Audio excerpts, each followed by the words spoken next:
Isso. Bom, bom dia inicialmente a todos. Estamos aqui para a nossa última aula do semestre e é uma aula de um tema bastante importante. Bom, já dizia o provérbio africano, se quiser ir rápido, vá sozinho. Se quiser ir longe, vá acompanhado. Assim surgiu a afroafetividade, que é um espaço de amor e empretecimento intelectual entre pretos, brancos, amarelos e quem mais quiser somar. O afroafetividade, ele nasce entre primos oriundos de Andradina, nosso quilombo, que hoje encontram-se em outros cantos desse país, com a finalidade de eternizar a história do seu povo naquela cidade, bem como propagarem a história fora da visão eurocêntrica e de juntos fortificarmos o nosso povo. Fazer reverberar o que, o porquê e é de direito. O grupo cresceu bastante. E pertence a todos nós, inclusive a cada um de vocês que aqui chegam e ficam. E por esse motivo, decidimos vir e dividir com vocês o que conversamos, o que também escutamos, o que pensamos, né? E aqui, a gente só não tem espaço para as pessoas que não entendem o propósito do afroafetividade que está associada a amor e empatia. Somos um grupo de pessoas empáticas com todos aqueles que lutam pelo combate ao racismo. Lutamos por uma sociedade mais justa. Refletimos sobre as situações específicas em que somos colocados diariamente. Respeitamos a pluralidade de gênero, cor, raça, religião, de todos os participantes e de pessoas em geral. O grupo é, sim, um grupo politizado. Um grupo é o grupo de resistência. O que nós não somos. Não somos grupos de autoajuda, embora estabelecemos espaços de cura. Não apoiamos qualquer tipo de ato ilícito. Ser preto não é o dono da razão. E também não somos intolerantes. Hoje, o Danilo e a Fabiana têm o prazer de apresentar para a gente essa convidadíssima aí. Danilo, Fabiana. Primeiramente, nós gostaríamos de te agradecer por estar com a gente nessa manhã. Eu imagino que você deve ter inúmeros compromissos, né? Mas dedicou esse tempo para estar aqui com a gente. E assim, nós somos muito gratos pela tua presença aqui na nossa aula hoje. A Ieda Leal é uma ícone, né? Uma mulher fantástica, nascida na cidade de Pires do Rio, Goiás, graduada em Pedagogia pela PUC de Goiás, especialista em métodos técnicos de ensino pela Universidade Salgado de Oliveira, uma grande ativista, né, do movimento negro, já participou de vários grupos muito importantes de trabalho, né, e é coordenadora do Centro de Referência Negra Lélia Gonzalez. E é secretária, né, de gestão do Sistema Nacional de Promoção da Igualdade Racial, o MIR. Isso é um pouquinho só do que é Lélia Gonzalez. Muito obrigada por estar com a gente, Lélia.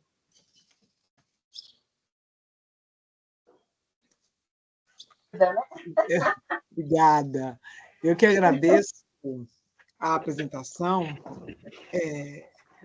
e queria dizer para vocês que parte da minha vida, eu sou professora. Então, dar aula, todos os sentidos, inclusive neste aspecto aqui, online, dentro de um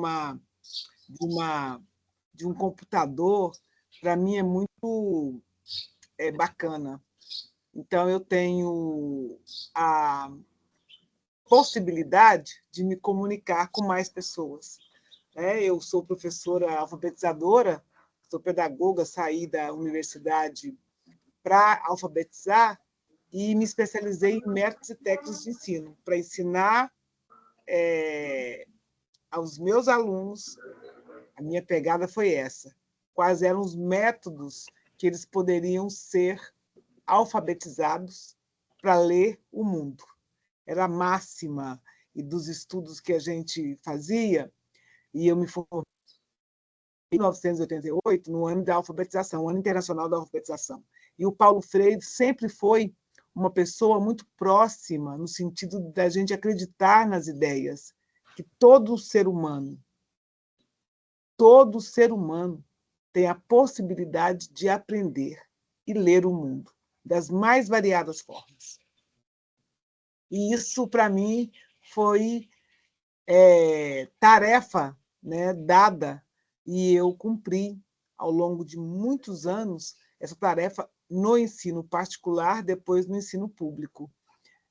Então, dar aula sábado pela manhã, ou corrigir tarefas aos domingos, enlouquecer, né, no final do ano para a entrega das notas, supostas notas, ou as respostas para os pais que têm essa situação de achar que todo ano é necessário que a gente tenha que subir algum degrau para alcançar alguma coisa. E então eu tinha essa tarefa. Eu estou dizendo isso para vocês porque dia desses, deve ter uns 10 dias, eu encontrei um aluno. Eu nunca vou dizer ex-aluno. A gente pode ter ex-namorado, ex-marido, ex-esposa, né? Mas aluno, eles são absolutamente para sempre. E o Jonathan, e eu posso dizer isso porque a gente conta essa história junto, o nome dele é Jananthan,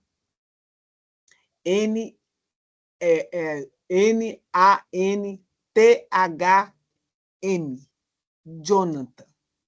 E eu disse para ele, no dia que você escrever o seu nome, você vai estar alfabetizado. E aí, essa era a nossa brincadeira, porque era o nome mais complicado do ponto de vista da escrita, né?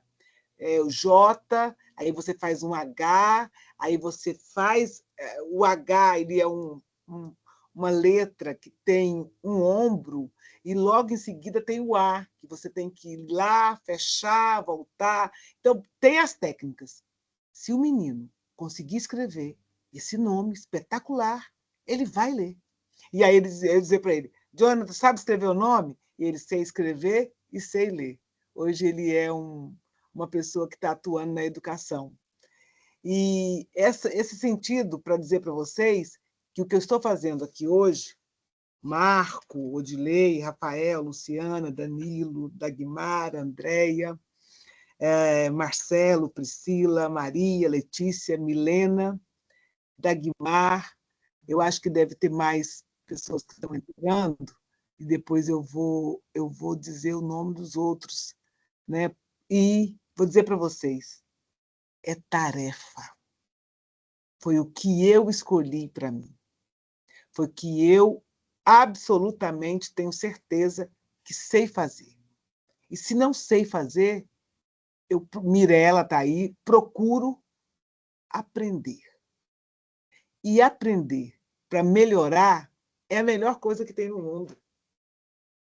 Porque o primeiro bolo nunca é o legal. O bom é depois que você faz vários. Olha, tem criança na área. Isso. Olá. Aí, tá vendo? Então, é dessas surpresas que a gente precisa viver a vida. Então, estou aqui hoje.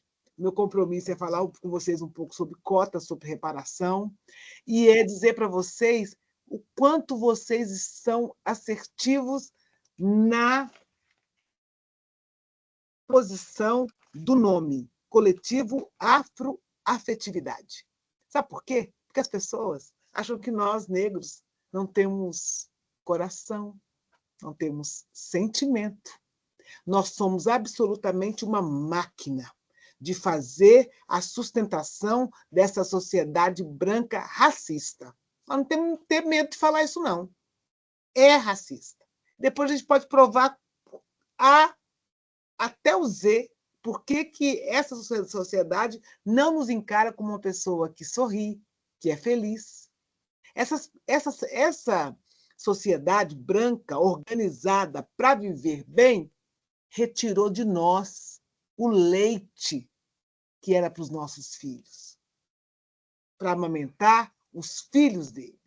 Então, a gente precisa saber por que é que eles arrancam da gente todas as possibilidades. Arrancavam os nossos dentes, os nossos olhos, cortavam nossos cabelos, impediam que a gente pudesse dormir de forma adequada, ou que pudesse ter as refeições que normalmente a gente tem que ter o dia todo. Nós éramos tratados como animais. A gente tem que cobrar isso. A gente precisa dizer para eles que aqui dentro mora uma mulher que tem coração, pulmão, cérebro, que tem gingado, que tem amor para dar, que dividiu todos os sentimentos com a dor de ver partir os filhos, os maridos, as esposas, de não ter condição de impedir o caos na nossa vida. E depois, na velhice, cuidar de todo mundo. Essa é uma mulher negra. Como Lélia, que descobriu tarde que era uma mulher negra e vítima do racismo. E se transformou numa liderança citada por Angela Davis.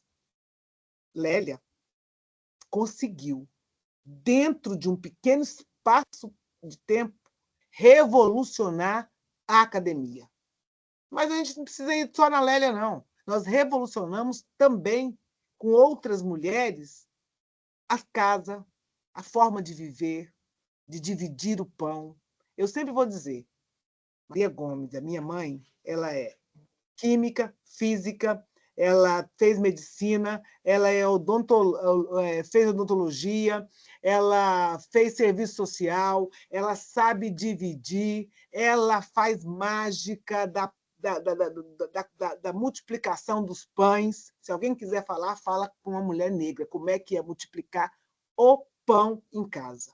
Com tanta gente, primos chegando, gente saindo, e a casa, de repente, tem um cheiro de café, de comida, e a gente não sabe de onde surgiu tudo isso. A gente só sabe que todo mundo chama para a gente na hora da comida. Lógico que eu não vou querer ficar romantizando a fome. Estou dizendo que a gente tem possibilidade de lutar. A gente sabe como é que a gente pode, no quintal, plantar chuchu, quiabo, tomate, ter chá. Ontem eu escutei assim, chá de funcho. Eu acho que vocês são muito jovens para saber o que é funcho. Funcho é um capinzinho fininho, cheiroso, e que a mãe fazia o chá de uma essência, e aquilo acalma. A gente dá chá de funcho para as crianças, para os bebês, né? Sem açúcar, sem aquelas coisas todas. Hoje tem chá de tudo quanto é coisa. Chá é coisa nossa, porque é folha e água, que dá um resultado aromatizante para quem não tem o que beber. Então, a gente precisa saber disso. Então, hoje eu vou falar para vocês de alguma coisa que me deu prazer em estar nessa sala. Porque vocês têm uma luz de, em qualquer lugar do mundo, chamar para aquilo que retiraram da gente, a possibilidade de amar. E não é só o amor afetivo da relação de homem, mulher, mulher com mulher, é isso. Não é disso que eu estou falando, mas de amar até aquilo que a gente não conheceu, de ter um horizonte lá perto da África, ou dentro da África, que traz para a gente os dreads que eu estou vendo aqui, as cores das roupas, a forma do batom. Gente, sabe, a forma de botar um colar de búzios, as nossas joias.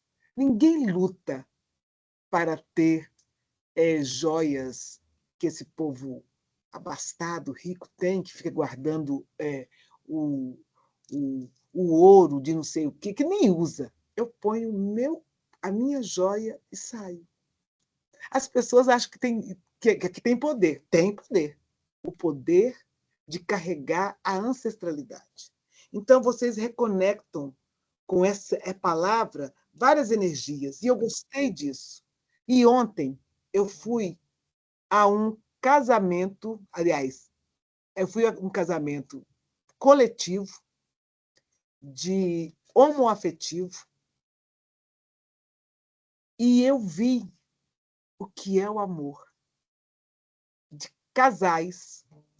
E estava escrito: amar é um direito humano, e foi feito dentro de um fórum, com um desembargador, com um juiz. Todo mundo recebeu a certidão de casamento. Mulheres, mulheres, homens, homens, mais velhos, mais novos. Eu fiquei, e foi no entardecer, daqui a pouco eu vou publicar nas minhas redes. Eu disse assim: não haverá, em Goiânia, uma cidade tão preconceituosa, tão conservadora, um entardecer como este.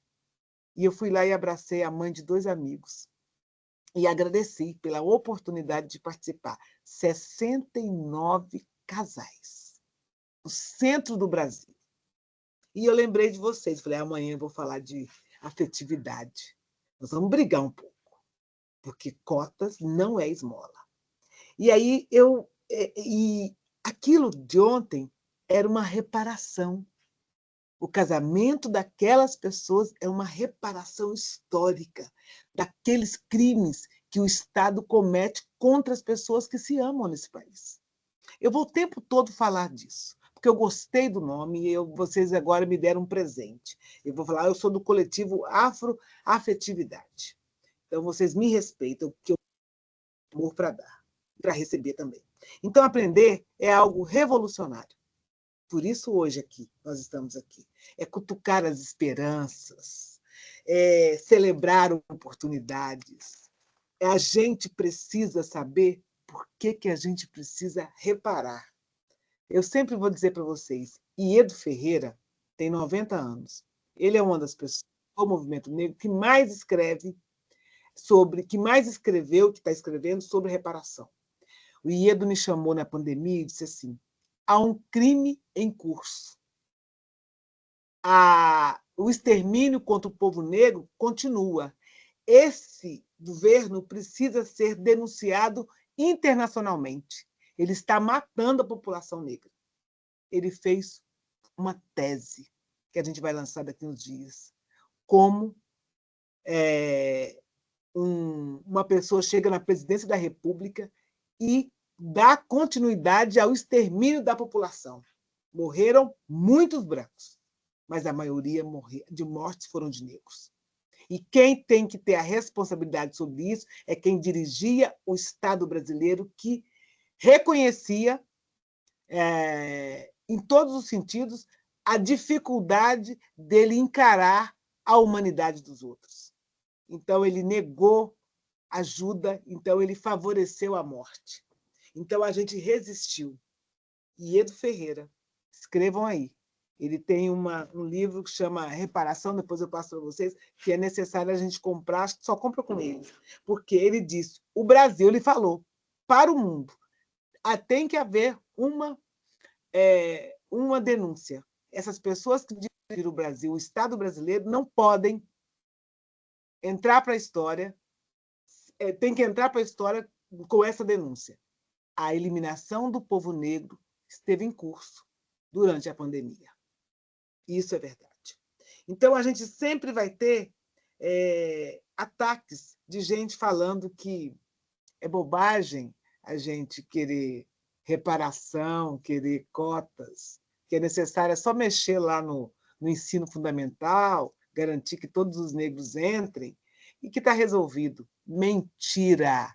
É uma ideia construída para desqualificar aquilo que nós descobrimos. O Brasil não tem ações afirmativas. Se não tem, precisa ter. E uma dessas ações afirmativas, cotas na educação. Fez 10 anos ano passado. Dandara, a deputada federal de Uberlândia, entregou para o nosso presidente, o Lula, uma caneta de Xangô, para que ele pudesse assinar a continuidade de cotas. Lula pega, tem uma foto espetacular, e assina a continuidade das cotas na educação. Reginete foi a relatora, e nós tivemos o cuidado de anunciar isso para o Brasil todo, que cotas na educação vai continuar. porque só estava se perguntando como é que estava a avaliação, mas os racistas de plantão já queriam modificar a lei. Não, é bobagem, não precisa ter, tem que ter só cota social. Voltou toda aquela tragédia quando a gente aprovou cotas na educação, a entrada da gente nas universidades. Por quê? Porque precisava ter uma ação afirmativa para dizer não dá para existir universidade sem os negros no Brasil. E como nós temos a dificuldade criada pelo sistema, eu preciso entrar também pelas cotas. Tem alguns negros que não querem entrar. Não tem problema. Nós precisamos entrar, permanecer, sair ou permanecer na universidade. O que a gente decidir.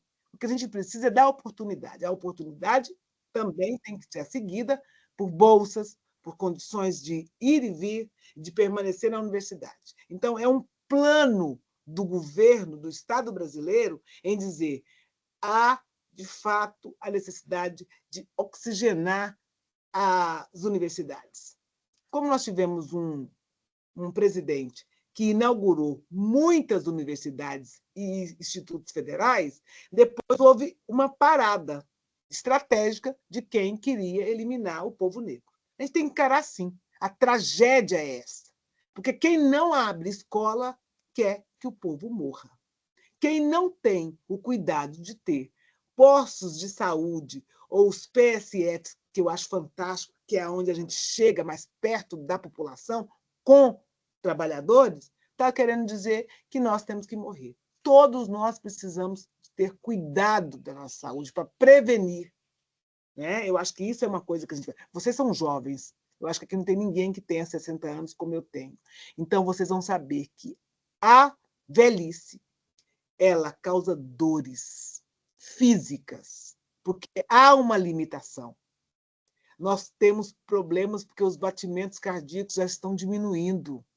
Nós perdemos massa muscular. A gente começa a esquecer as coisas. É da natureza.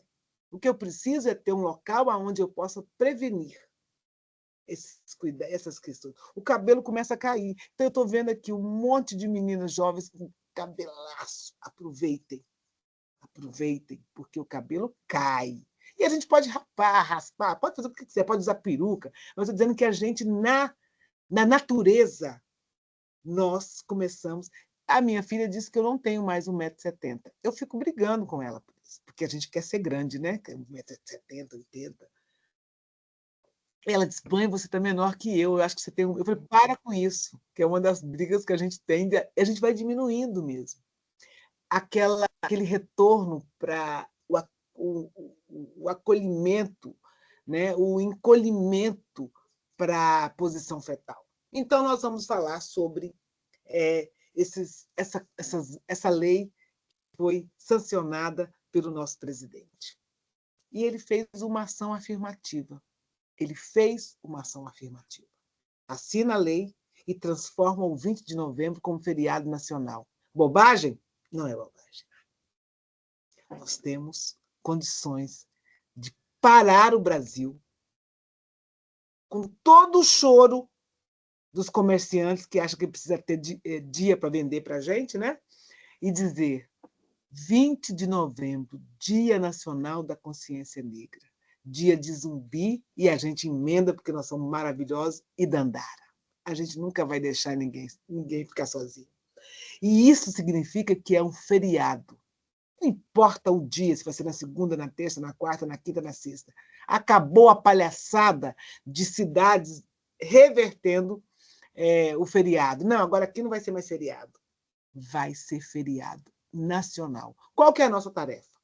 É nunca esquecer quem foi Zumbi. É sempre reafirmar a subida à Serra da Barriga. É sempre dizer que em todos os cantos desse país houve e há um racista de plantão querendo nos destruir. A gente precisa cobrar as ações afirmativas do comércio. Eu compro se tiver produtos para negros. Aonde não tem, eu não compro. Em nome de Zumbi e de Dandara. Então, o 20 de novembro se tornou, e nós todo mundo correndo atrás, porque precisava da assinatura do presidente, e o presidente assinou. Ele disse: pronto, da outra vez eu deixei em aberto, dessa vez eu fecho. É feriado. Todo mundo vai subir a sua serra da barriga. Necessariamente, nem todo mundo precisa ir para Alagoas, que era Pernambuco. Há aquela briga de Pernambuco com Alagoas até hoje, né? Porque antes era território de Pernambuco. Tem problema. Está lá o baobá de Abdias Nascimento, crescendo, vai se tornar frondoso. E nós vamos plantar baobás em todas as cidades, porque a gente quer que a nossa ancestralidade ela seja vista e revista o tempo todo, em diversos lugares. Amanhã, dia 30, inaugura a estátua de Carolina Maria de Jesus e Lélia Gonzalez. É uma ação afirmativa do governo de Minas Gerais. Nós precisamos fazer que essas estátuas elas percorram o Brasil todo.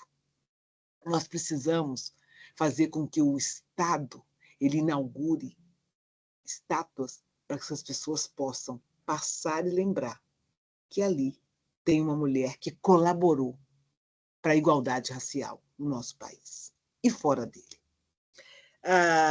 Então, nesse sentido, o presidente assina, né? Eu vou e volto, a questão das cotas, 50% das cotas das vagas institutos para negros e indígenas. As pessoas falam negros e pardos. Eu vou dizer, gente, negros, porque negros está incluído todo mundo. Paremos com essa história de pretos e pretas. Não.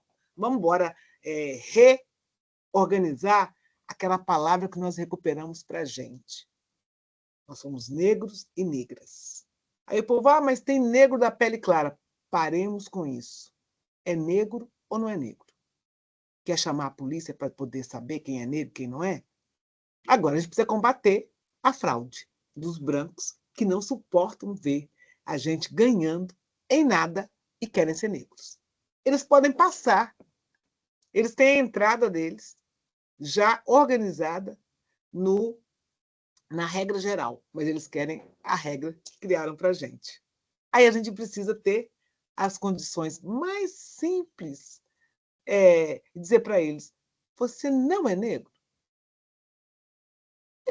Pode admirar a vontade de ser negro, porque ele tem que ser negro no aspecto político, histórico e revolucionário, e respeitar as regras desse país. Porque as regras, mais um bebê. Olha aí, gente, Carla, que bebê é esse? Gente do céu, olha que gracinha. Tem que aparecer mais aí. Ela está com... Aí, minhas filhas, eu fazia isso com o cabelo das minhas filhas. E elas diziam assim, de vez em quando eu quero fazer de novo. Ela fala, mãe, já deu. Né? Aí eu falo, ai, gente, vocês são muito chatos, tem que fazer o pomponzinho. E eu fazia isso, que era o que eu mais sabia fazer, que era uma ação afirmativa muito bacana da gente colocar. Mas o meu ex-marido, capoeirista, ele trançava o cabelo das meninas. Elas adoravam. Eu era a mãe de um modelo só. E aí eu falava que era o mais bonito, né? Porque era o mais fácil para mim. Partia, fazia os pomponzinhos, deixava tudo assim soltinho. E o pai enchia de trança, botava para cá, para lá. E eu falava, Mas sempre foi uma ação afirmativa a gente chegar na escola e dizer para as pessoas, toque no meu cabelo. Eu falava com minhas filhas, não deixa ninguém pegar na sua cabeça, não. Cabeça, cabelo é uma coisa que é sagrado. Só isso estava bom para elas. Aí ela falou, não toca no meu cabelo, não pega não, mas é tão bonitinho, bonitinho nada. Pode parar. Então a gente precisa fazer isso, as nossas defesas. Mas, enfim, cotas. Aí nós ficamos bem de olhos abertos nos ataques, né? Porque todo mundo vai atacar. O governo não precisa, nós precisamos de investimentos. Mentira. Todo investimento vai para eles. Todas as vagas para eles. Toda a organização de tudo para eles. Quando eu faço medicina, eu não tenho um pai que tem um hospital. Eles têm. Por isso que eles fazem medicina, para continuar no patrimônio. Quando eu faço odontologia, eu não tenho condições de ter o meu consultório, porque é caríssimo.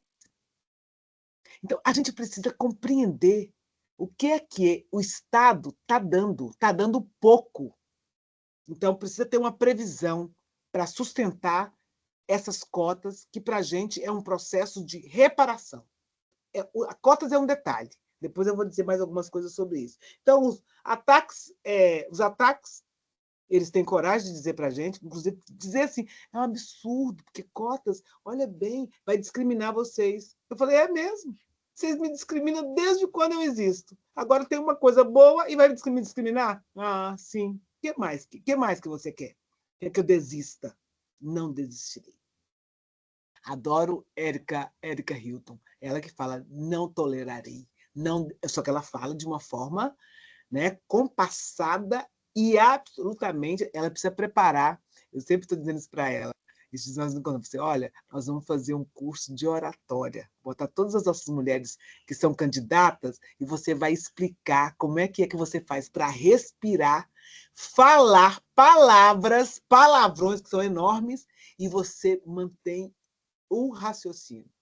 Isso é uma reparação, né? Que a gente tem assim. Nós mulheres já temos aquela coisa, botou a mão na cintura, balançou a cabeça, vai começar a nossa a possibilidade de defender algo com mais presteza. Isso é coisa da gente mesmo, né? Os homens também têm suas características, mas como a gente agora está falando muito das mulheres negras, pedindo licença para os homens, a gente tem essa delicadeza de dizer, a gente tem algumas características que são características muito, muito particulares da gente. Então, o balançar da cabeça, minhas filhas já sabiam, minha mãe vai começar a brigar. Chama o gerente. Não, não falo com você mais. Sabe? Chama o gerente. E a gente começa a repetir o gerente cai na nossa frente. Isso é uma ação. É uma ação de reparação de danos locais. Então, as questões jurídicas, né? Nós não somos todos iguais, isso é uma palhaçada, precisa parar com isso. Nós somos na riqueza da diversidade. E nós temos que sempre dizer que as ações afirmativas é um pedaço de um projeto do Estado brasileiro, porque ele deve para a gente 400 anos de total exploração das nossas mentes e do nosso corpo. E nós criamos várias formas de organização. Paralelo a isso, eu acho que é bom a gente falar que a gente cria várias formas de organização. A que vocês criaram, que é uma organização comunitária, educativa, e que é uma organização social, que não comunica, não é o governo que criou, mas a gente esbarra nisso.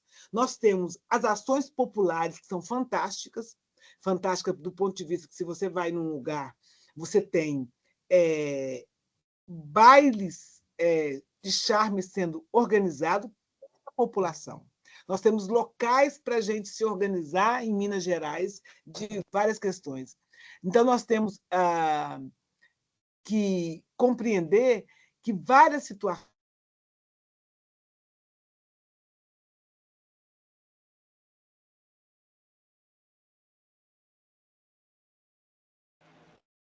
Ela caiu? Ou foi só aqui? Não, Rafa, foi para todo mundo, né? Acho que foi para todo mundo. Vamos aguardar um pouquinho aí.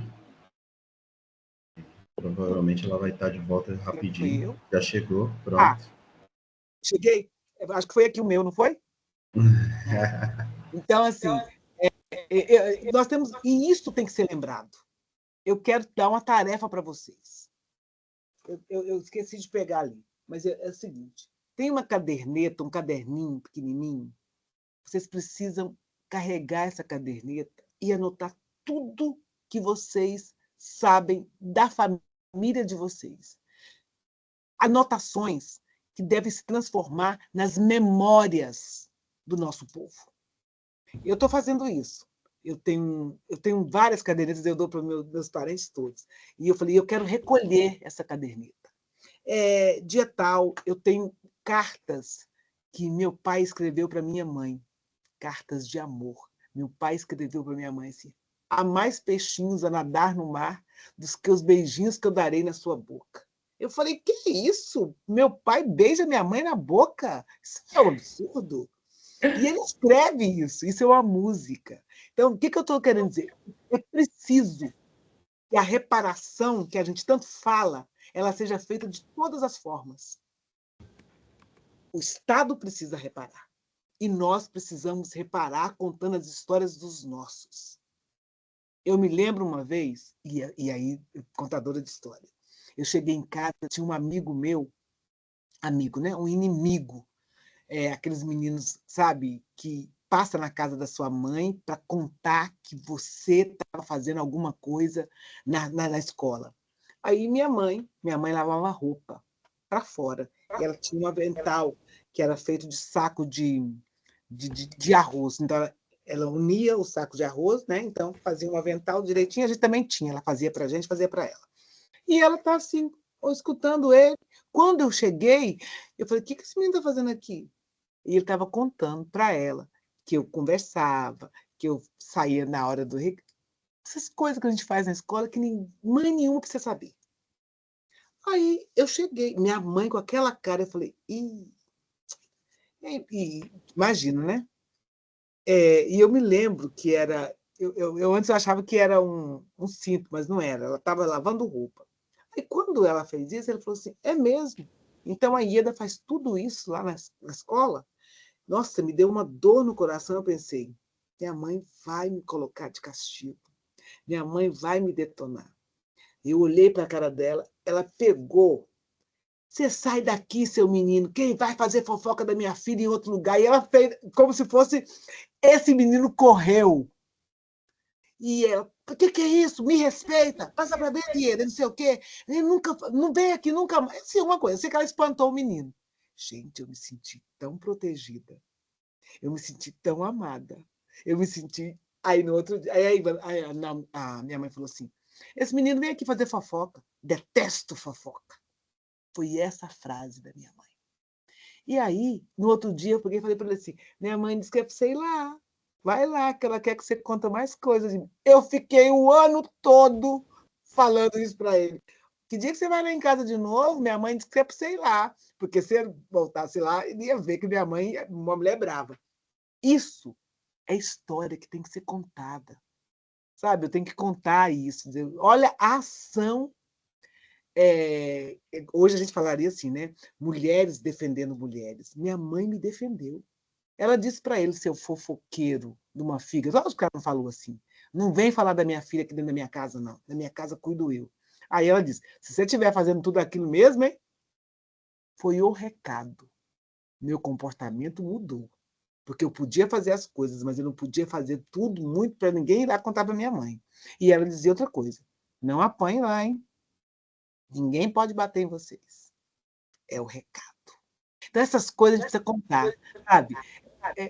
Outras coisas também que vocês podem fazer, da receita da mãe, da multiplicação dos pães. Como é que é isso? A mãe que passa o café, depois ela guarda e passa de novo, na mesma borra, mais fraco, e põe mais água, porque é o que tinha naquela coisa. Né? Eu lembro do arroz doce. O arroz doce era o doce que a gente tinha para comer, porque a gente não tinha outro acesso a nada. Ela tinha o arroz. Manga. Mãe, porque era um tanto de manga na minha casa, doce de manga, era o que tinha para fazer no pé, ali. Mistura. Eu acho que deve ter mineira aqui. Eu adoro mistura. O que é mistura? Com o quiabo. Ou é o quiabo com abóbora. Sabe? É a couve batidinha, é o feijão.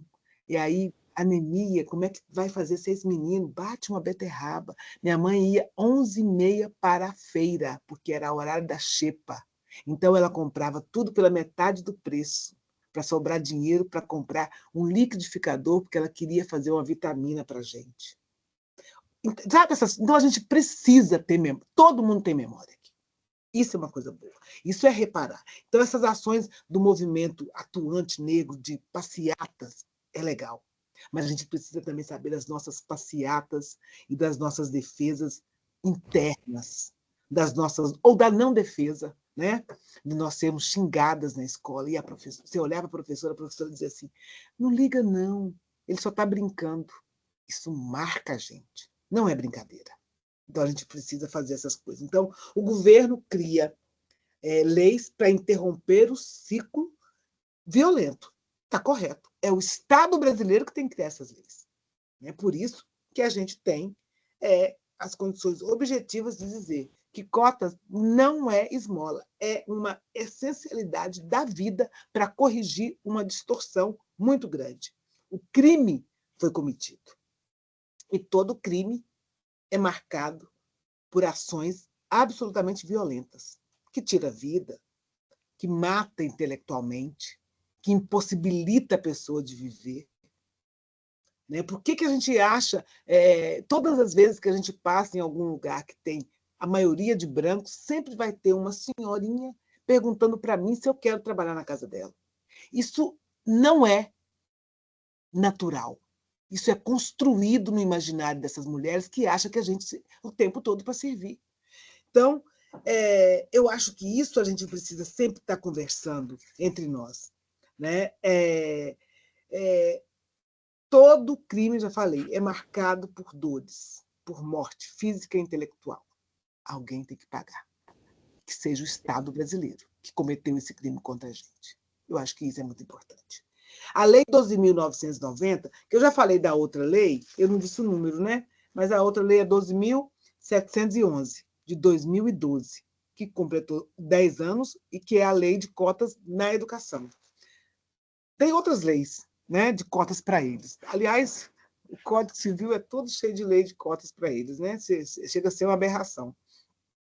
Então, a Lei 12.990, que é a lei de cotas dos serviços públicos, aquelas que falam, 20% tem que ser negros. Nós fizemos, ano passado, este ano, um relatório que nós dissemos, estamos sendo burlados de novo, porque a lei de cotas no serviço público, ela permite a entrada, mas na distribuição das vagas, as universidades elas vão diluindo tanto que desaparece o critério que é o mais importante para a gente, que é a aparição, né, do serviço público, desaparece o quesito cotas. Então, fica muitos negros que foram classificados, beleza, mas não são chamados. Então, nós fizemos, o Movimento Negro Unificado fez um calhamaço, 1000 páginas, dizendo que tinha a validade até 9 de junho, que isso caiu por terra, porque o Flávio Dino disse, enquanto não tiver uma lei, essa tem que prevalecer. E ela tem que ser reformulada, lógico, porque tem umas coisas que não dá para mais lá. E precisaríamos ampliar, porque o IBGE diz que nós crescemos, então 20% é muito pouco. Tem que ser no mínimo 30%. Mas se eles quiserem chegar nos 50%, a gente não faz objeção.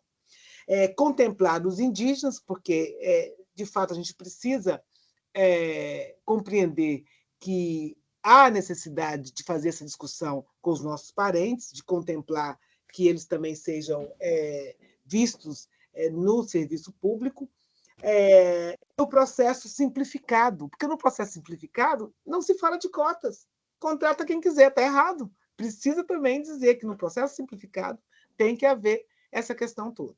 E nós, com muito medo de perdermos no dia 10 de junho, nós podíamos ficar sem nada.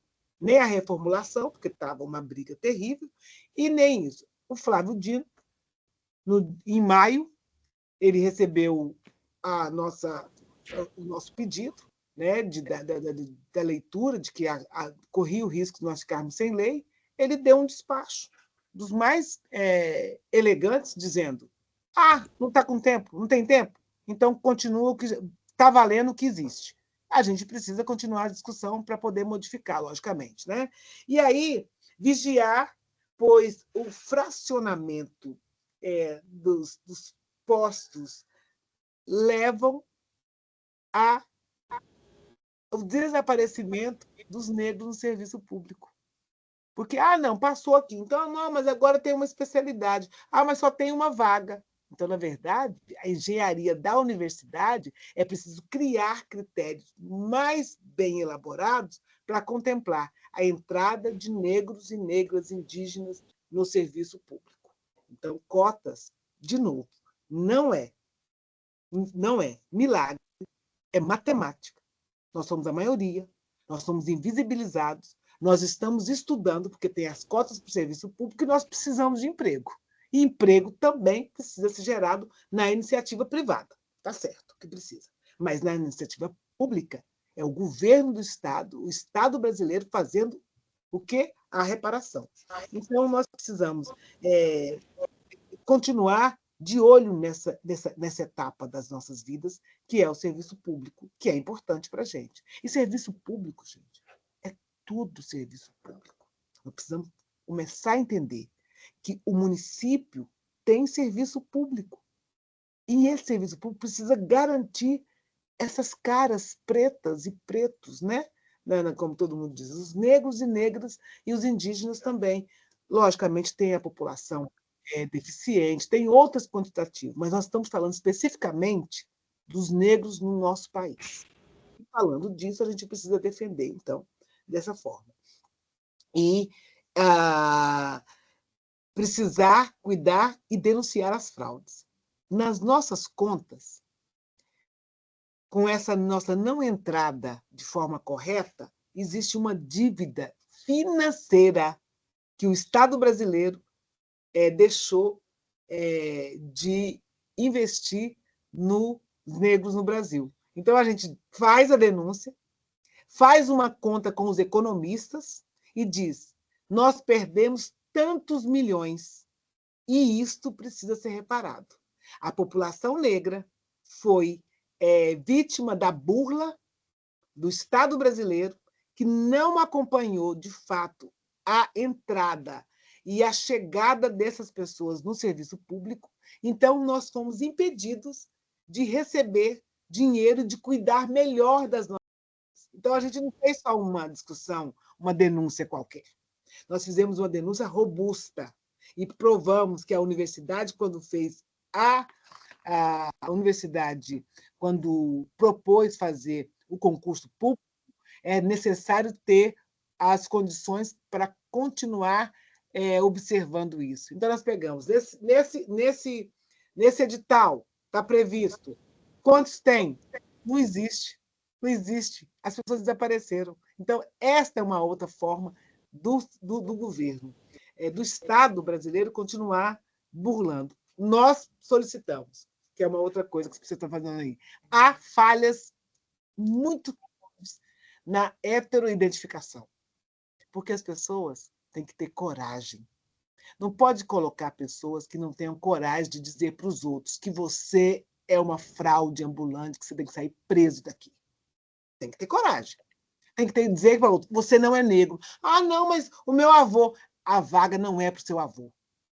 A vaga é para você, que tem um comportamento desprezível. Se uma pessoa teve um comportamento de dizer que era negro para tomar as nossas vagas, que profissional é esse?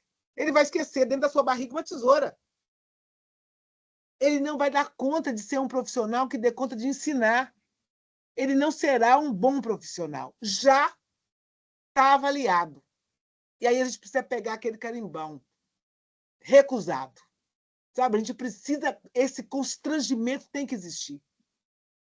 A minha filha, a Nuala, ela passou e entrou pelas cotas na Universidade Estadual de Goiás, que é uma das universidades mais...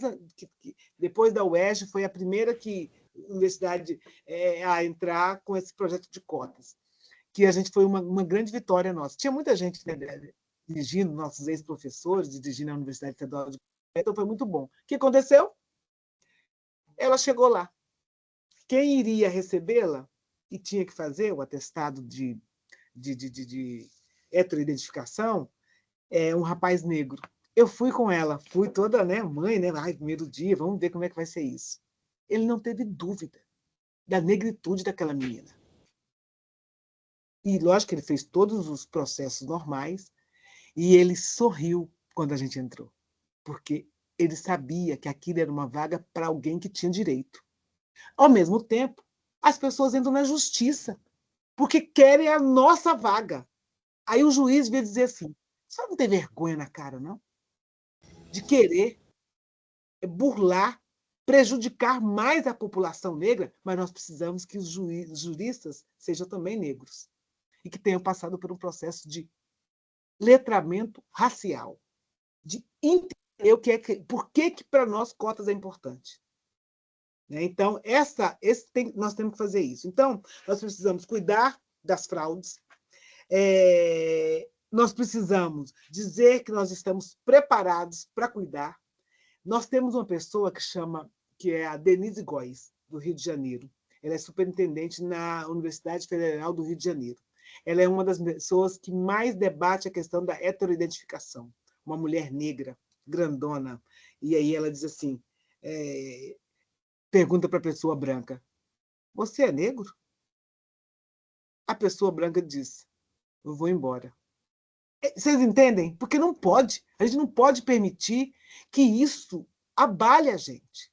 Tem pessoas que ficam com dó. Não, mas ele parece ser. Parecer ser não é ser. Né? Então, muitos brancos entram ou muitos brancos se qualificam, se organizam para ser negros. Agora, tem as pessoas que têm o pertencimento racial. Bacana.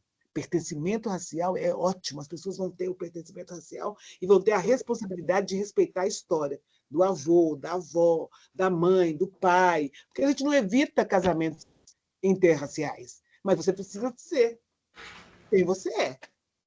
Né? Então, isso é uma coisa importante. Então, o conhecimento da legislação e tudo isso com muita afetividade. O Estado deve para o povo brasileiro ações afirmativas. Eu vou dizer para vocês, essa semana agora, eu prestei atenção no presidente Lula. Ele anunciou escolas, ele anunciou IFs, universidades, investimento no transporte escolar, que ele precisa. Eu depois tenho que falar para o nosso presidente. Transporte escolar não é só ônibus, não, porque no Pará precisa de lancha, precisa de transporte marítimo, porque lá os ônibus ficam parados, porque de uma ilha para outra não tem jeito de ir de ônibus. Então, a gente precisa refinar e dizer para ele, opa, vamos falar de todo mundo. Né? Em vários outros locais também que precisa. Mas já, né, alimentação, o cuidado com o sagrado, mas isso ele não falou, não. Eu é que estou dizendo que a gente precisa dizer isso. Né? Precisa que ele fale sobre isso, que ele diga que o Estado é laico, mas a laicidade ela cabe num país democrático onde todo mundo respeita todas as religiões ou todas as manifestações. Não dá para ficar dando concessão na comunicação para os mais abastados, e eu não estou querendo que não dê para ninguém, viu? Não estou querendo que dê, sai distribuindo. Agora você tem um canal para poder. Não é isso, porque para mim o sagrado tem lugar para ser curtido. Né? E a garantia de empregos, quando ele anuncia emprego e renda, quando ele aumenta, isso é uma ação afirmativa, porque isso atinge diretamente o povo negro. A gente precisa compreender isso. Isso é reparação. Então, o que eu queria trazer para vocês era muito disso, da necessidade da gente compreender o quanto as ações afirmativas elas se comunicam com um projeto de reparação para o povo negro. Tem que haver um projeto político, e eu vou dizer pedagógico, sistemático, de atendimento às nossas reivindicações, que são poucas. Nós queremos saúde, educação, moradia, transporte, lazer, tudo que está previsto na Constituição. Tudo que está previsto na Constituição precisa ser garantido para nós, da melhor forma possível. Aí, para fechar minha fala e deixar também agora que eu já tenho, eu tenho uma cartilha que é uma ação para mim afirmativa, mas a neta disse que fez um desenho para mim na minha cartilha aqui, que é do Ilê Omolu Oxum, da mãe meninazinha. É o ateliê Obirim Odara, moda de terreiro. Isso aqui é uma ação afirmativa. Isso aqui é uma ação afirmativa do nosso povo, que contempla, e você vai pegando as páginas, a beleza das mulheres de terreiro. Eu não estou dizendo que não deve ser bonita as outras mulheres. Você estava olhando o Papa, ele tem umas vestimentas, né? Assim, todas diferenciadas, com um chapéu colorido. os nossos babas e as nossas iás também têm. E ninguém... Aqui, olha aqui, uma rainha sentada numa cadeira, absolutamente modesta. Esse livro está falando da beleza da moda dos terreiros. E aí, olha que coisa bela. Ele diz de uma máquina que a gente confeccionava. Tem gente que fazia à mão. Então, ela vai dando aqui para a gente possibilidades. Eu, particularmente, tenho uma resistência com esses saiotes, porque é uma cópia meio complicada de algumas outras vestimentas, mas eu acho que a possibilidade da renda, do colorido, olha que um baba, né? Um pai, né? Um zelador dos orixás. Então, o que eu fiquei tão encantada com essa, que eu sempre guardo. Olha que fotografia.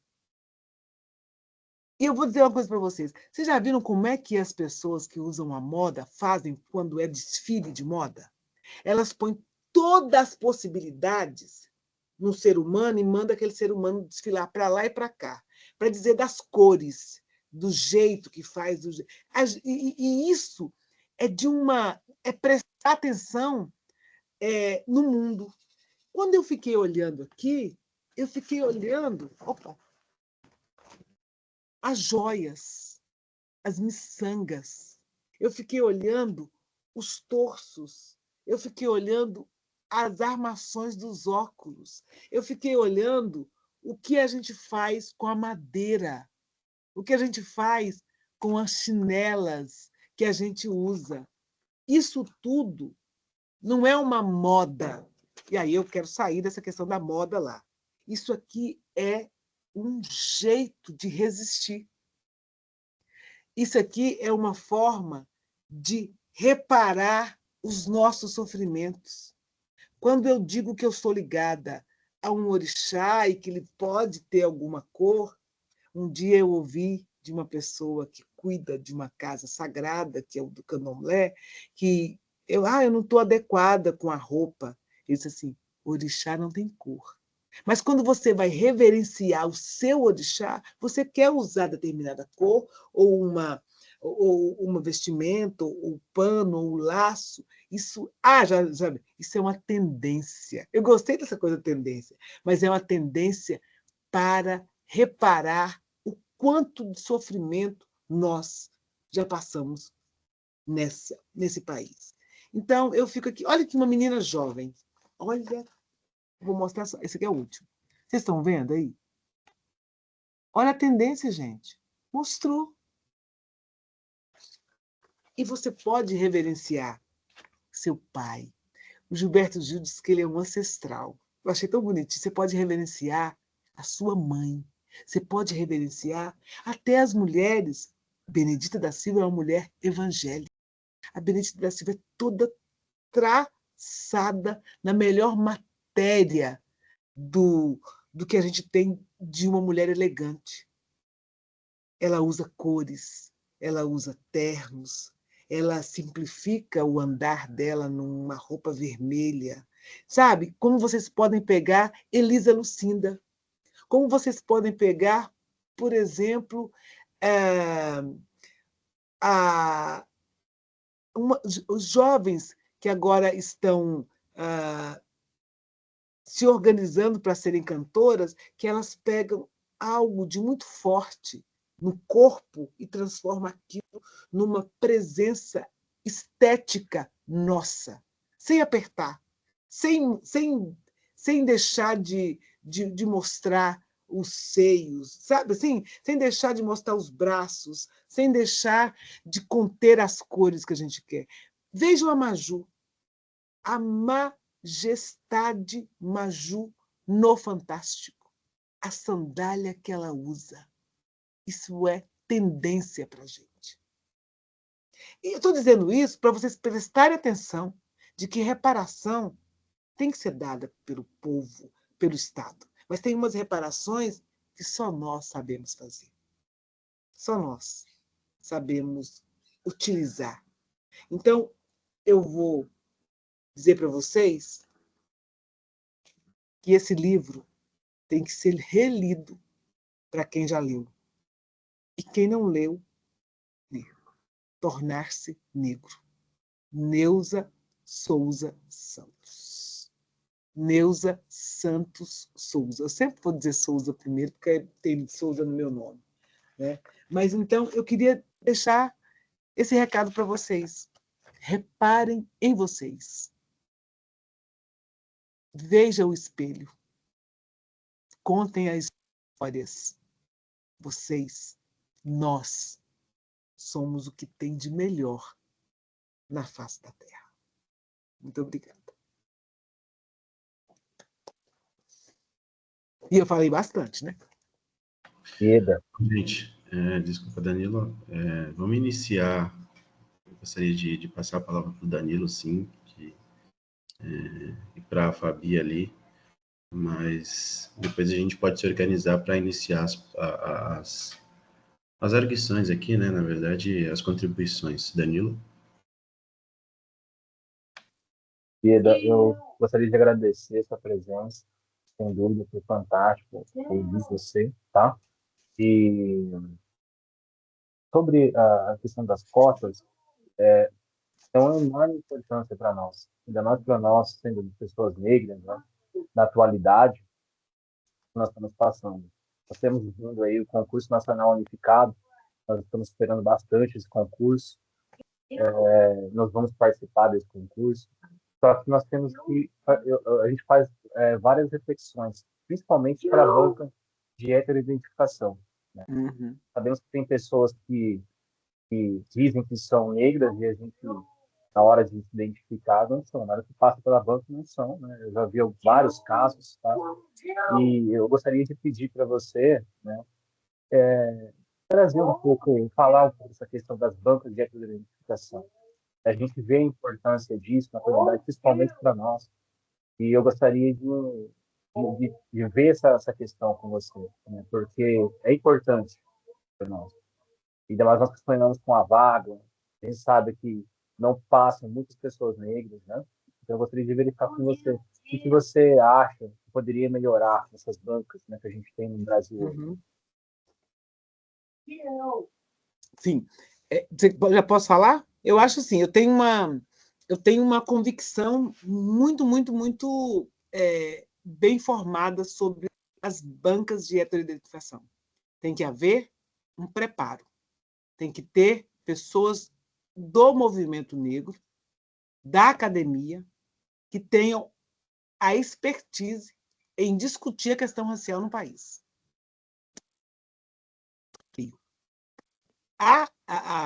Esse caso da burla é caso de polícia. Então, qualquer tentativa que você faça de interferir num processo por conta de burlar ou enganar, você é preso. A questão das cotas tem que haver.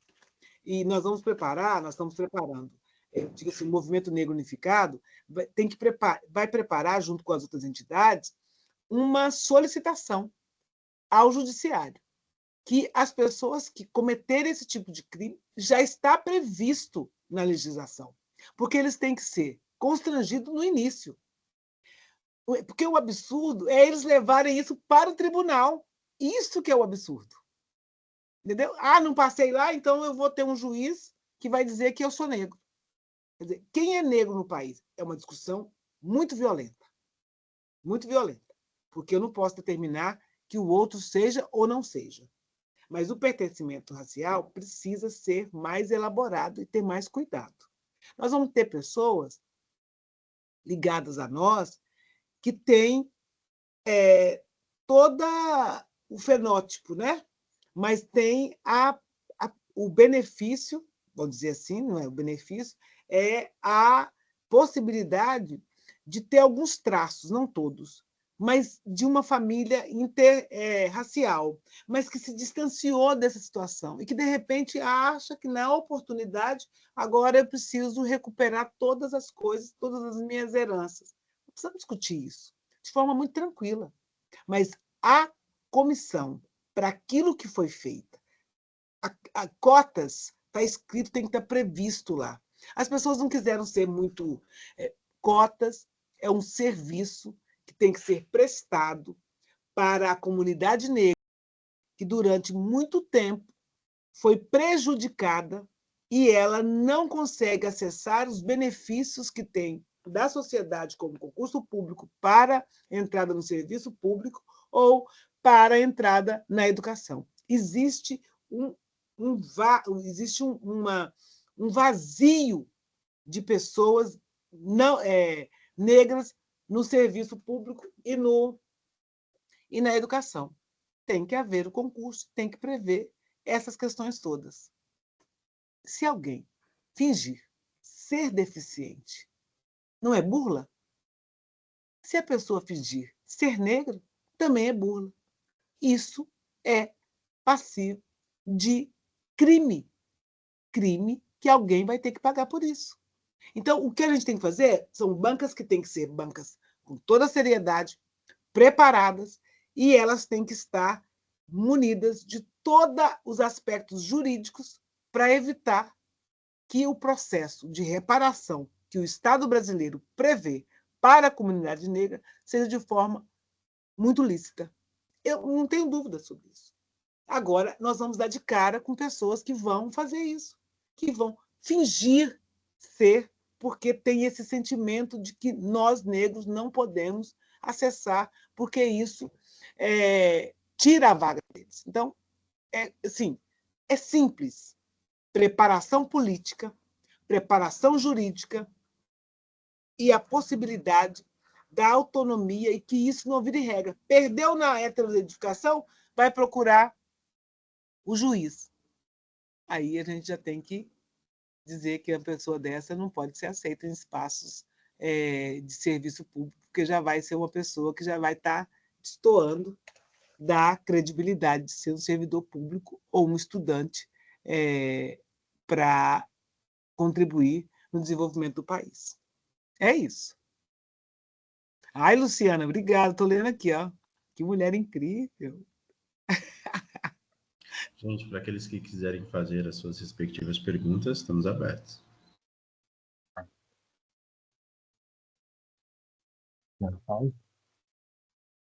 Isso é verdade. Ó, só deixa eu lembrar aqui.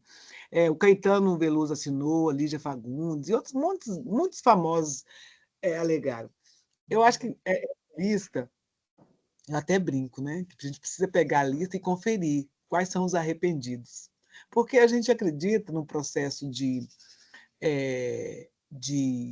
letramento racial, ou de pertencimento racial, ou de consciência negra na possibilidade de rever os erros e pedir desculpas, como a gente quer que o país peça desculpa, né? Eu sempre vou falar, peça desculpa de joelhos para o povo negro no país, porque vocês fizeram muito mal para a gente. Nós perdemos muitas vidas, nós temos muita gente que ficou nos mares, nós temos gente que chegou e que fez a sua família crescer e que a nossa família diminuiu.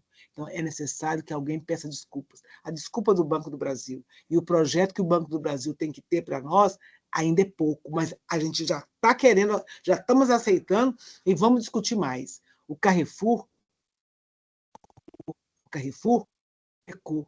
Sabe por quê? Porque ele deveria ter sido condenado naquele espaço, ele devia criar um memorial, sabe, de resistência do povo negro, e lá um local para as pessoas fazerem cursos para aprenderem a não serem racistas, criar um museu. Então, não é só matou um homem lá, os que mataram, que fizeram o crime dentro daquele local, têm que ser tirados de circulação. Agora, ali precisava crescer, naquele lugar, né? Não mais um supermercado, mas um centro de referência da cultura negra, e isso tinha que ser bancado mais de não sei quantos anos para que o Carrefour nunca mais pudesse cometer.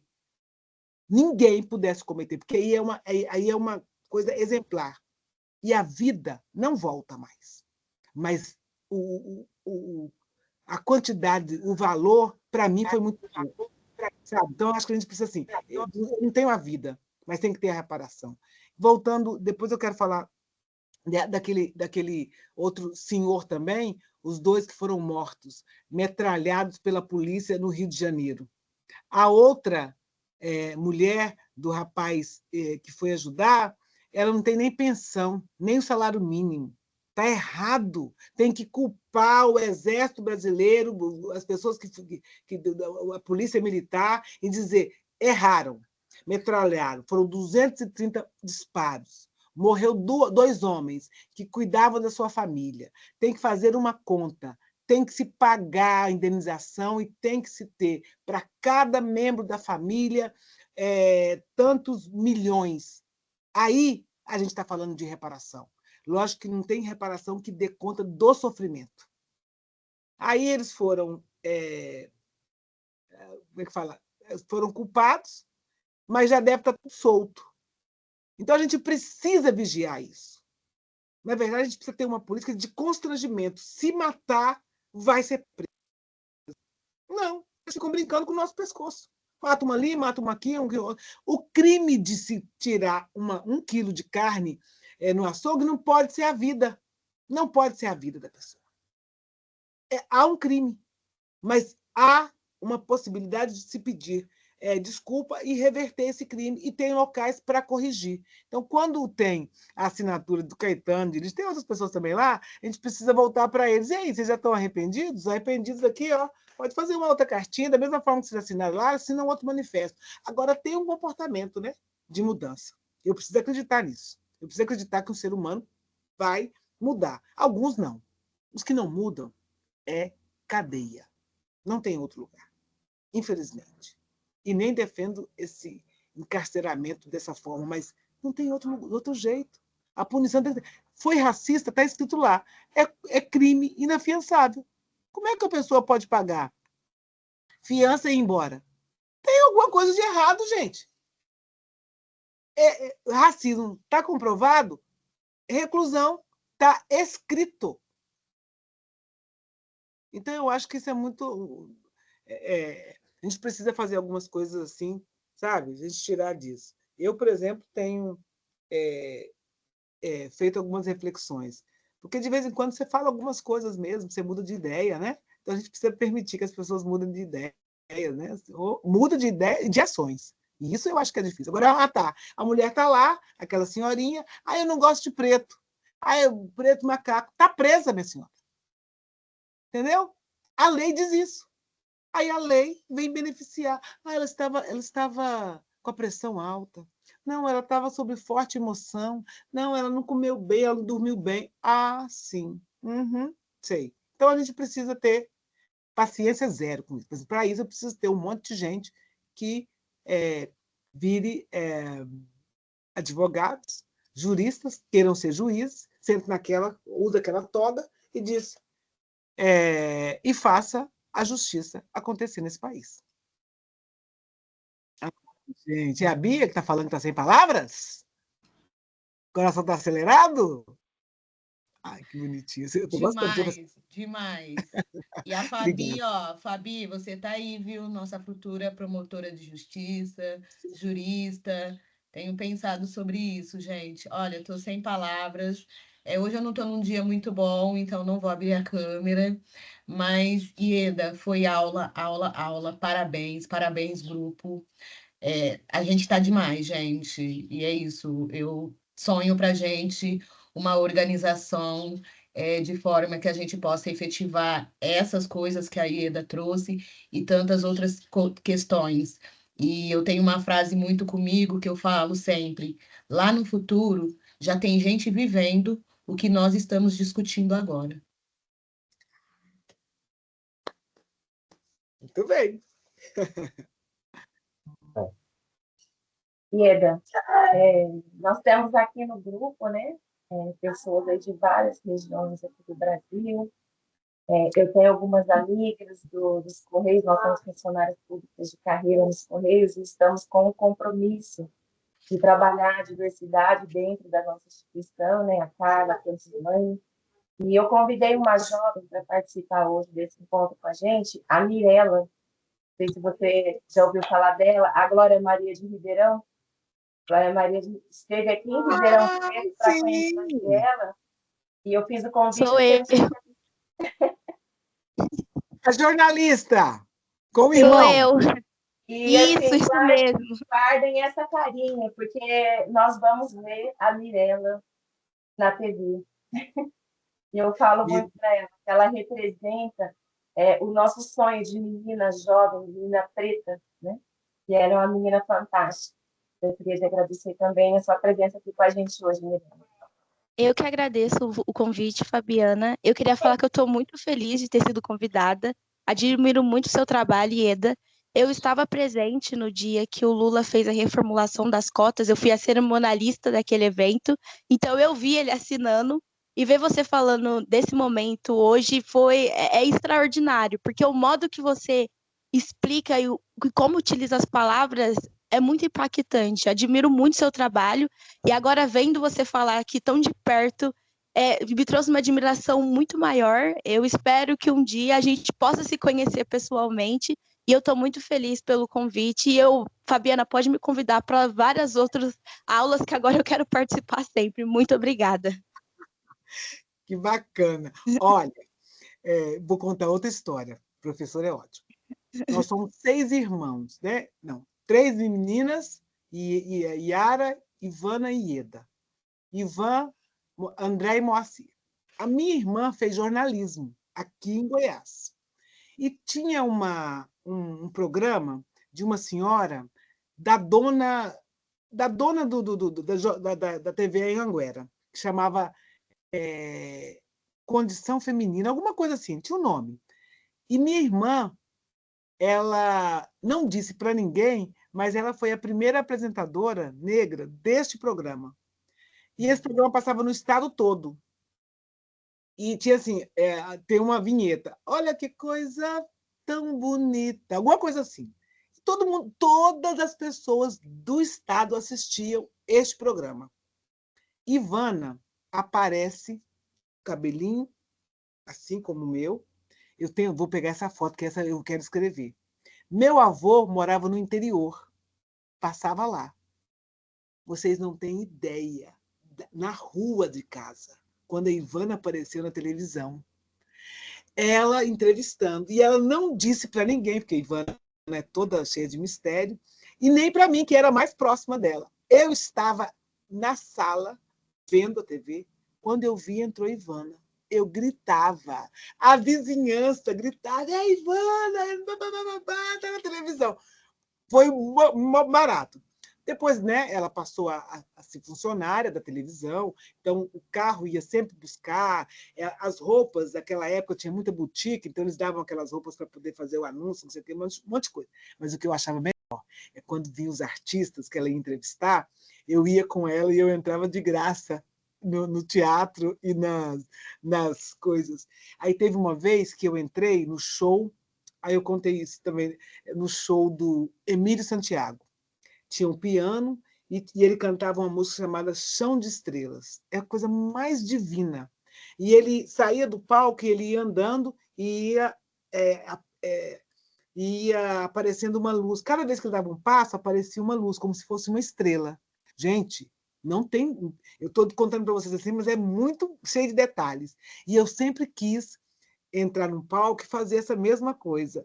Dia desses, eu fui convidada em Minas Gerais, tinha um piano no palco. Eu lembrei da cena do Emílio Santiago e não tinha mais cadeira, então eu sentei no meio das cadeiras e fiquei lá vendo. Quando o Emílio Santiago acabou de cantar, eu falei assim, bravo! Só eu falei isso.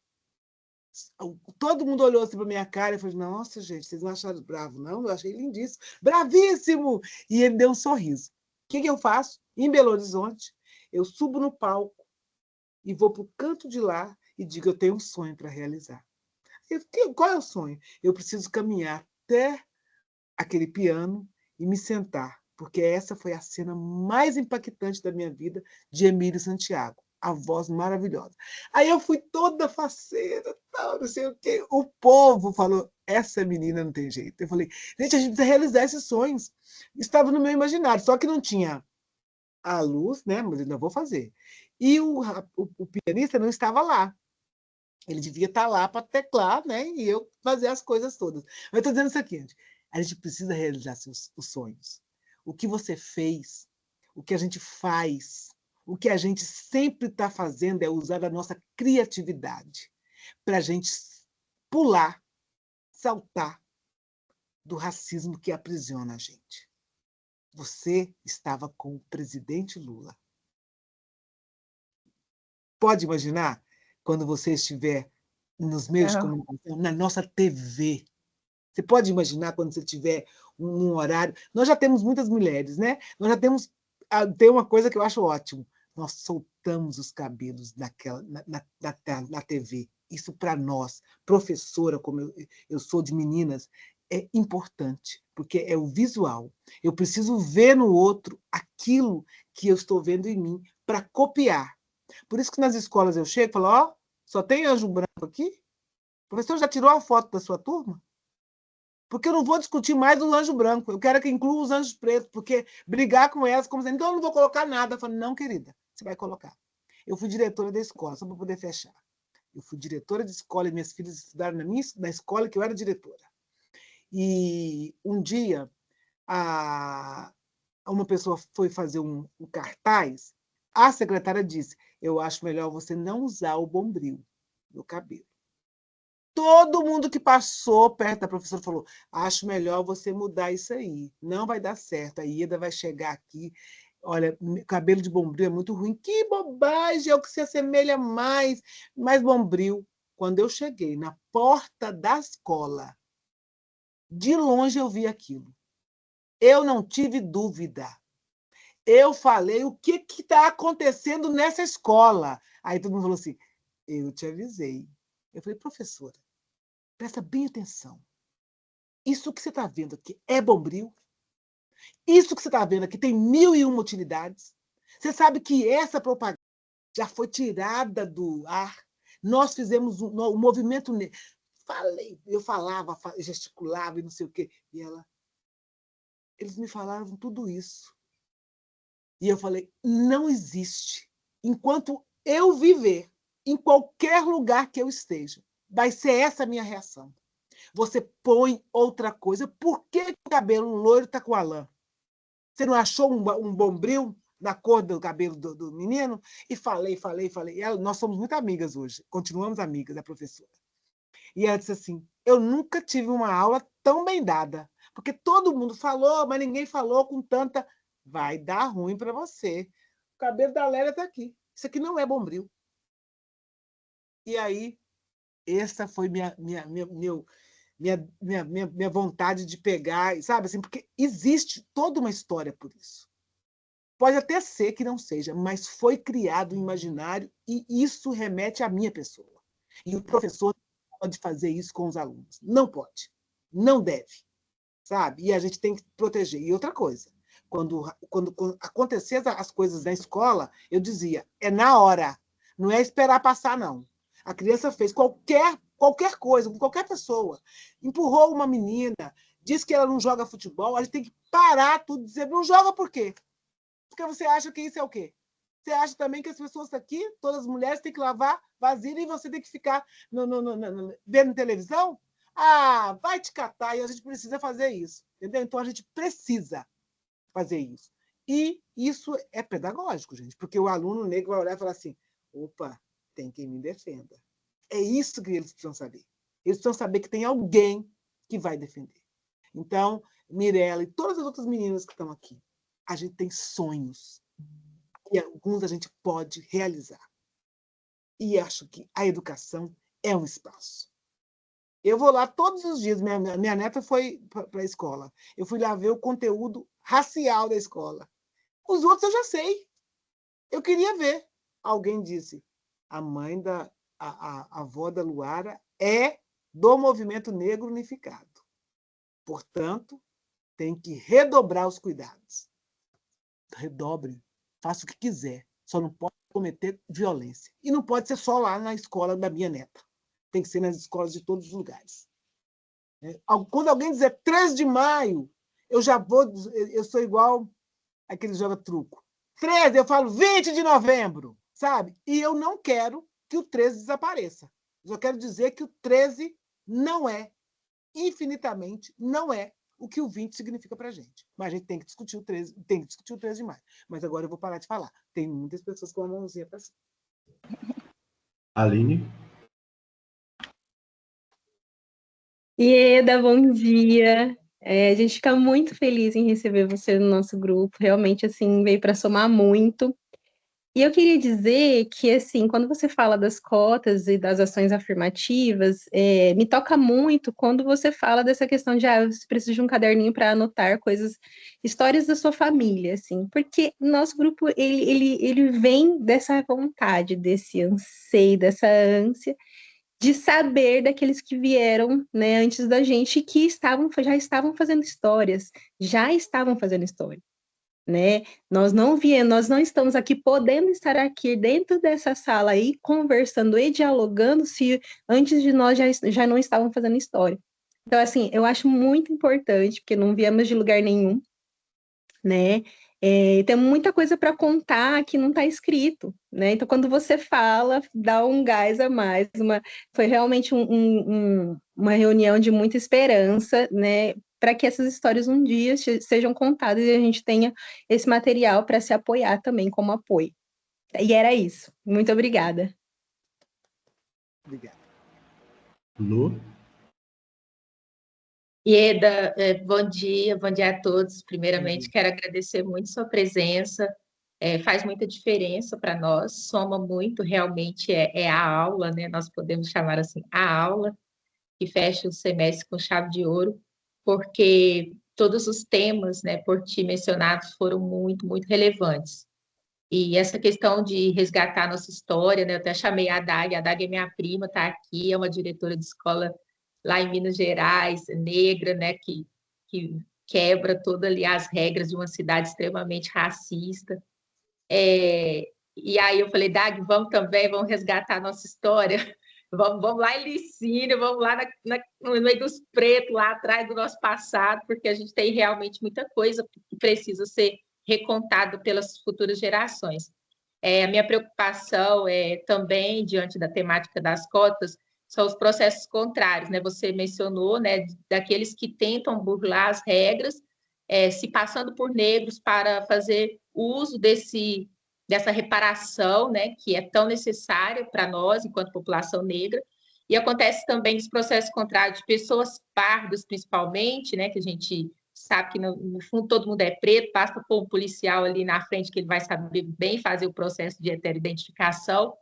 Mas, na hora, o que a gente tem visto, inclusive, assim, com matéria mesmo de jornal, né, são pessoas que não passam, né, não entram porque ali foram consideradas brancas, né, foram consideradas não negras, só que aí a gente vê, assim, visualmente, fala, igual aquele rapaz recentemente lá, o caso da USP, né, um menino pardo que passou para medicina usando as políticas de cotas e foi negado o seu ingresso. Eu falei, meu Deus, como é que olha para esse rosto e não vê o negro? Assim, pelo fato da cor da pele ser clara. Isso também é algo que entra aí nessa pauta de preocupação, né, da população preta. Gostaria que você falasse um pouquinho o que tem sido feito para que essas pessoas que estão ali à frente também considerem essa variedade, essa diversidade, né? Uhum. Acho, viu, Luciana, que a gente precisa conversar mais sobre isso, porque eu também vi. Aliás, o pessoal, olha, Ieda, olha aqui, é negro, não é? Eu falei, gente, aí eu falei assim, ele não é branco. Foi a minha saída. Mas eu acho que a gente precisa até ver como é que a gente faz para compreender o pertencimento racial daquele rapaz. Porque, com certeza, se ele tiver de branco na porta do hospital, ele será o enfermeiro. Vocês entendem? Então, a gente precisa ter uma possibilidade de uma composição de pessoas que vão julgar, que tenha um pouco mais de prestar atenção no que está se falando. Porque eu não posso me intimidar com a minha certeza. Mas eu, naquele caso, e eu confesso para vocês, foi muito difícil para mim, mas eu vi casos, foram aberrações, né? Mas naquele caso específico, eu acho que a gente precisava estudar ou ter uma reconstrução. Estou dizendo isso para vocês, nunca disse isso em lugar nenhum. A única resposta que eu disse é assim, ele não é branco. Para a gente poder refletir. Né? Não é porque colocou trancinha que se transforma em negro. Não é porque maquiou. Não é porque... Sabe? Então, essas coisas a gente tem que ter. Quem está ali é para pegar os fraudadores. Não tem outro nome. É heteroidentificação. É para pegar os fraudadores. E tem algumas questões que a gente vai dizer, eu sinto muito. Não, mas é aqui, ó, meu avô, meu tataravô. Não é isso. Sabe? Você tem que ver as condições, tudo, tudo, tudo, tudo. E as pessoas, assim, nunca levantaram um cartaz sobre a questão racial, mas quer o direito de estar naquela vaga. Então, a gente precisa, de fato. Eu vou dizer assim, né? Eu sou fruto de um casamento de um homem negro com uma mulher negra. Minha mãe é retinta, né? Minha mãe é retinta. E a gente não puxou minha mãe, assim. Só um irmão meu mais velho, que ele é mais retinto. Nós puxamos a cor da pele do meu pai. Aí tem hora e fala assim, as brincadeiras, né, que ficam entre a coisa assim. A gente parece mais com meu pai do que com minha mãe. Eu queria parecer mais com a minha mãe. Assim, a gente tem essa coisa, mulher, né? Quer parecer mais com a mãe. Mas aí tudo é retinto, tudo é negro. A gente não tinha dúvida. E quando chega um branco perto da gente, a gente identifica como um branco. E isso não é o problema. Se for problema, é problema dele, não nosso, de não dar dando conta de conviver. Mas nós temos outras situações. Eu não posso me apegar só no nariz, entendeu? Só no cabelo. É uma banca que vai verificar. E, ao verificar, tem que ter uma posição. Eu, naquele caso, eu lamentei. A Mirella está com a mãozinha. Eu queria apenas comentar, eu tô com 17 anos, então esse ano é meu último ano de vestibular. Então, como vestibulana, eu percebo muitas vezes que as pessoas negras, por falta de conhecimento e o tanto que as pessoas brancas distorceram essa ideia das cotas raciais, que elas sentem vergonha quando elas vão falar que vão utilizar as cotas. Então, muitas vezes eu estudo em um colégio particular, então eu tenho acesso a um ponto de vista que é totalmente colocado por pessoas brancas. Eu, como tenho uma consciência racial muito grande, eu consigo distorcer o que é correto e o que é errado do que eles estão dizendo. Mas muitas vezes, quando eu vou conversar com colegas minhas que estudam em escola pública e que vão aí, né, eu falo, nossa, tem as cotas. Elas tratam o assunto como se fosse vergonhoso elas falarem que vão acessar as cotas. Eu vejo vários colegas falando, não, mas fala de um modo como se, eu tenho vergonha de falar que eu vou que eu vou utilizar a cota para entrar na faculdade, para cursar a minha faculdade. E o que mais me chama a atenção e é engraçado é que quando é uma pessoa branca que utiliza, elas colocam em orgulho. A gente teve agora o famoso caso do Alegrete, né? O homem branco correto, politicamente correto, que deve ser seguido por todos, que como foi tratado no Big Brother, ele utiliza, não teve vergonha e todo mundo agiu de modo banalizado. E quando a gente tem uma pessoa negra que utiliza o benefício que é para você como reparação histórica, ela se sente numa posição inferiorizada. Então eu queria comentar com você sobre isso, porque é algo extremamente distorcido, não foi uma distorção que a gente criou e a gente está sofrendo as consequências disso. É verdade. Nós precisamos que o nosso povo fique mais sabidos, que eles saibam dos direitos deles. Então, por isso que a gente precisa trabalhar no ensino médio. Nós precisamos dizer para eles, olha, preste atenção. Então, quando tem esses cursinhos, e aqui em Goiânia nós tínhamos um, depois da pandemia acabou, nós precisamos dizer para as pessoas que eles podem acessar, que eles têm direito, que isso existe. Então, essas coisas é a informação. A desinformação nos leva a termos mais medo, né? Não é verdade. Eu sempre via que as quadrilhas que tem, né, as danças de festa de São João, Santo Antônio e São Pedro, eram sempre puxadas pela noiva branca. É disso que eu estou falando para você. Eu sempre via, ninguém me falava nada. E eu achava aquilo ruim. Eu tenho ritmo e eu poderia puxar. Mas a professora, que é o máximo da autoridade dentro da escola, só colocava, né, a rainha do milho, da pipoca, aí eu ficava vendo aquilo. Lógico, depois eu desenvolvi, eu sabia o que era. Eu fui ser professora. Nunca na minha quadrilha quem puxava era a maior. Era sempre ou o menor, o negro e um branco. Eu fazia de todos os jeitos, sabe? Teve uma época que eu coloquei todas as meninas vestidas de meninos. E os meninos? Quem é que queria vestir de menina? Vocês entendem? Olha, então você precisa começar a fazer essas tentativas. E na quinta série, eles toparam. Todos vieram de par trocado. Mas também não foi muito legal, porque eu na verdade, na experiência, hoje eu faria diferente. Hoje eu não faria isso. Hoje seria um tema livre, cada um construiria a sua forma. Mas eu sempre quis colocar nessas festas populares. Então, a gente fazia o balancê, o carimbó. Tá, peraí que eu já pego. Aí, estou terminando aqui. Então, a gente fazia isso. O que a gente precisa fazer? Experiências diversas para contemplar todo mundo.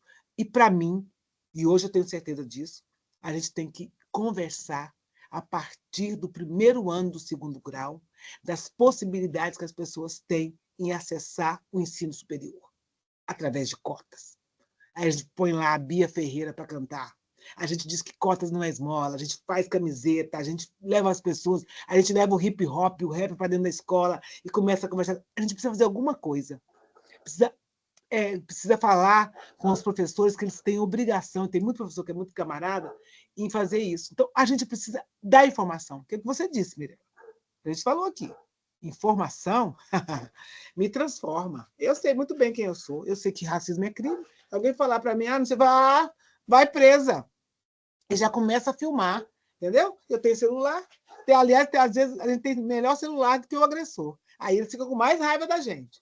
Então, é assim, então, a gente precisa fazer isso. Então, é muito isso, eu acho bacana. Estou muito feliz, ainda bem que está gravado, a gente pode depois editar, né, fazer várias questões, mostrar, vocês podem mostrar. Eu acho que a gente precisa conversar. Sábado, domingo, feriado, é dia de conversar na família. Tem que introduzir. Sabe? A gente tem sempre que criar um jeito de falar de quilombo, de negro, de mostrar, sempre tem que ter alguma coisa. Nós precisamos fazer isso.